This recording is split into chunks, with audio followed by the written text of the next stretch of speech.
Banyak jemaah calon haji berumur sepuh, penjabat Bupati Kabupaten Seram bagian Barat, Andi Chandra menekankan soal tolong-menolong di Tanah Suci.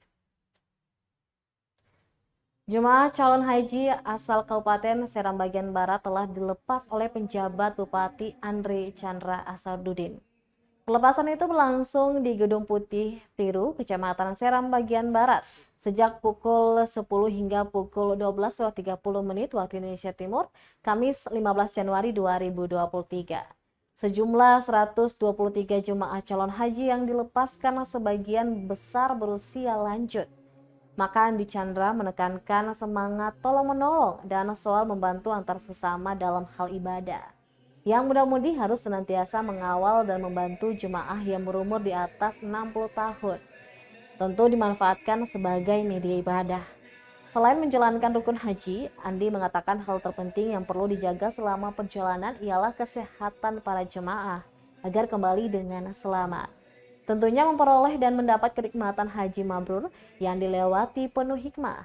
Data terhimpun sebanyak 123 jemaah calon haji Seram bagian Barat, diantaranya 55 perempuan dan sebanyak 68 dari laki-laki.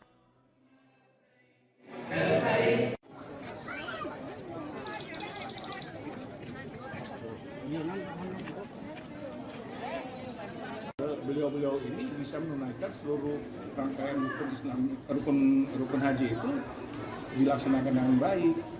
Kita di situ, saya sebagai umat muslim meyakini ada campur Allah di situ.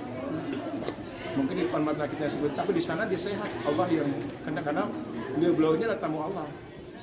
Kita tidak tahu kenapa yang tua diundang, yang muda enggak. Pasti ada. Allah yang tahu. Maka kita berdoa, semoga yang sudah tua ini diberi kesehatan. Sekarang saja diberi kesehatan, sudah kuat semangat. Insya Allah di sana nanti tambah sehat, tambah semangat, dan menyelesaikan rukun haji itu dan kembali dengan membawa predikat atau pahala haji yang mabrur.